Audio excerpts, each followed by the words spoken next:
All right, so this is chapter one, the mind and the brain.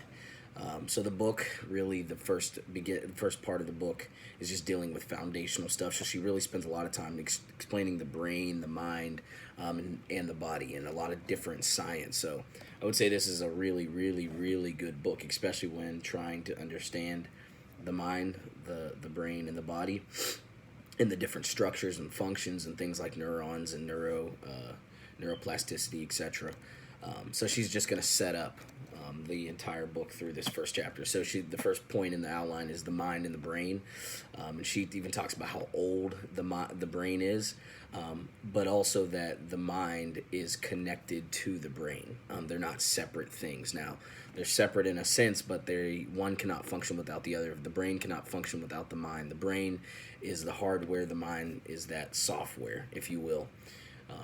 Also, developing the mind to develop the brain, we must look past the cultural hierarchy. So this is something she was talking about just as a premise to the book, is that our brain is so controlled by our environment and the culture. So she talks a lot about how if we're going to be transformed, if we're going to be changed in the brain, then we have to acknowledge our culture and get past this busy, busy, busy mindset, which will come into play later on in this book. And then she goes into the brain formation and neurons. So the neurons are just that central, most main component, if you will, of the central nervous system. The neuron. Neurons. There's billions and billions of neurons, but all the neurons in the brain. They connect to each other and they send messages to each other through like the synapses. You don't have to understand this too much, but the brain, the neurons connect via synapses, and in the synapses you'll see like peptides, neurotransmitters. You probably heard of those, and essentially those connections of information that the neurons are connecting to each other, they're going to form the brain waves that we'll talk about later here in a couple chapters. So it's kind of crazy. She talks about how the mind and these neurons shooting is like electricity. It's energy.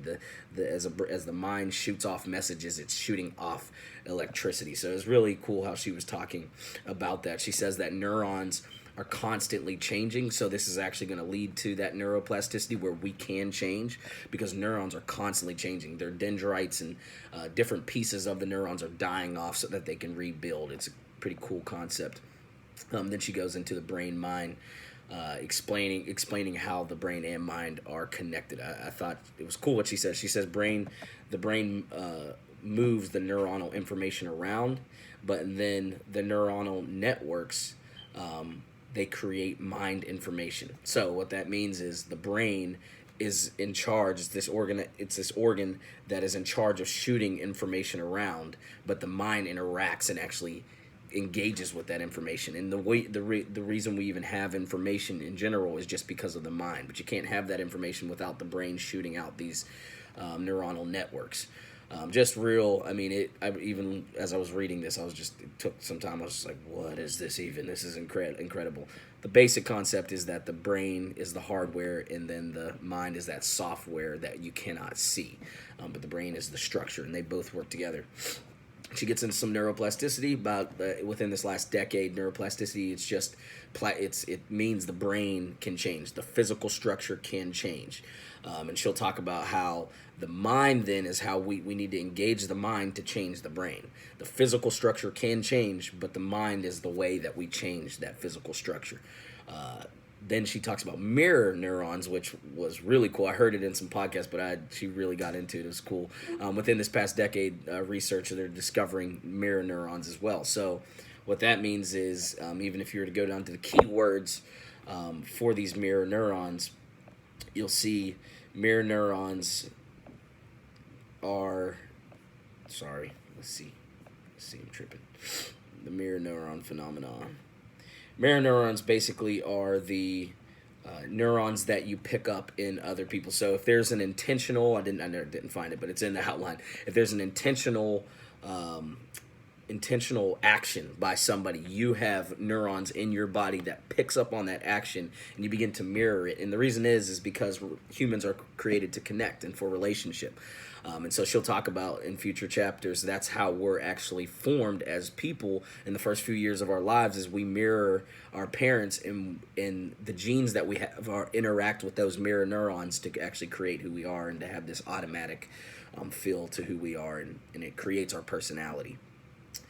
Then finally here in this chapter, she talks about the structure of the brain. There is what they call the triune brain. I don't remember the author's name who coined this, but there's the triune brain, and then there's a force structure on that triune, meaning 3 parts to the brain. So the first part of that triune brain is the reptilian brain, or the old brain. Reptilian brain, it's kind of like the foundation. She said if you're building a house, it's the foundation of the brain. It's where all your automatic actions are happening, where you're sensing. Very, very automatic, very, very old. They say it's billions of years old. I don't know about all the years, but essentially it's just where all the automatic subconscious things are happening in your mind, in your brain. The limbic system is the next structure. The limbic system is like the floor to a house. So you have your foundation, the reptilian